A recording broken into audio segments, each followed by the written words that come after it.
What's up? What's up? What's up? Coach Moore, Hello.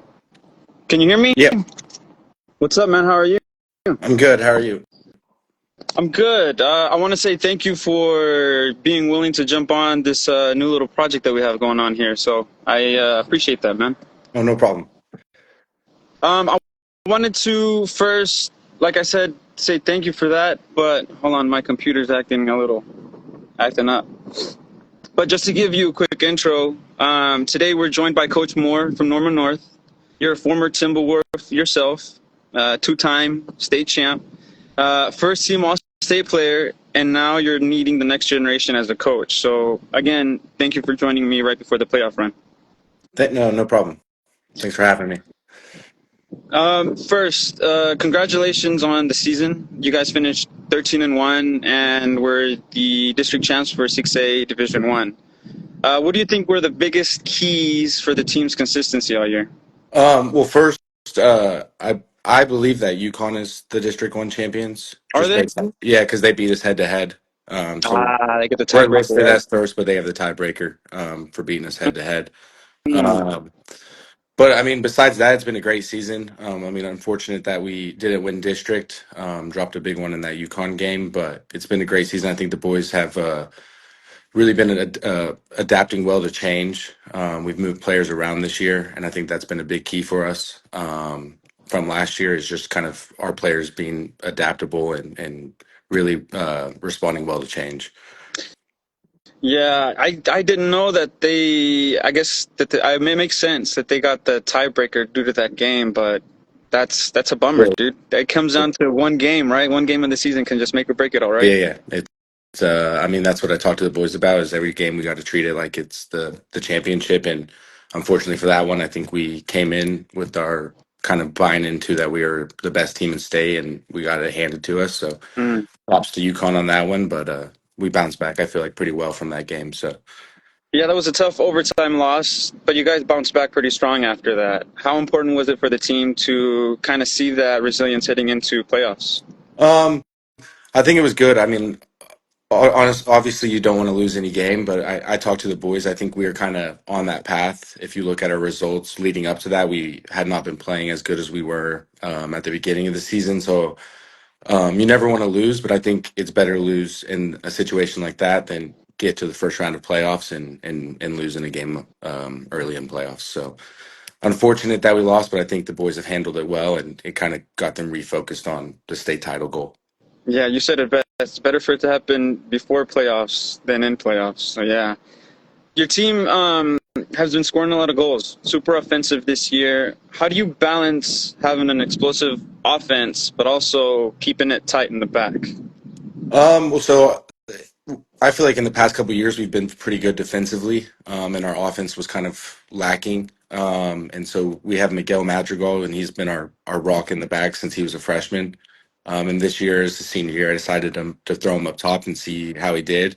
And it's been wonderful. I've never seen a player adapt that well to going from center back to striker, and he does it well. And he's a huge target in the box, but also great on his feet. And when he gets wide, serves a great ball into the box. So I think that's really helped us forward. Obviously, Isaac Hudley and Jackson Escobedo have been amazing for us this year too on the wings.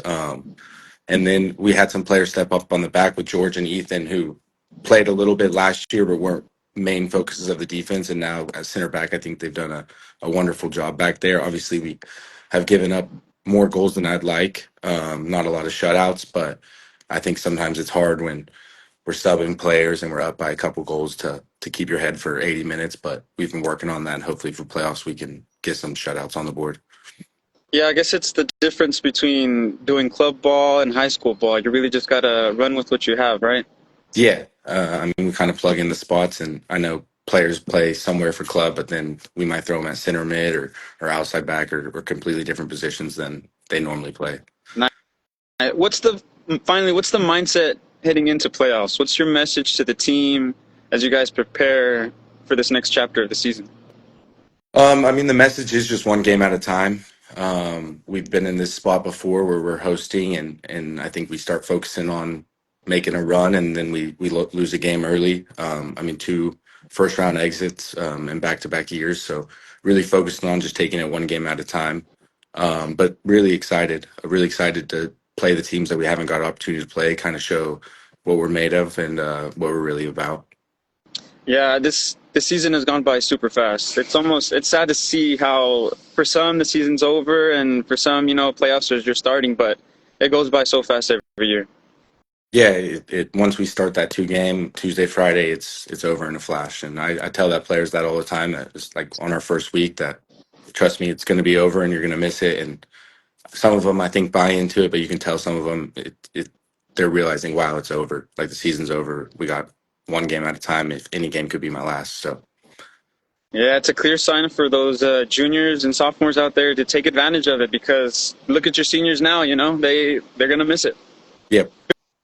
Before I let you go, a bonus question.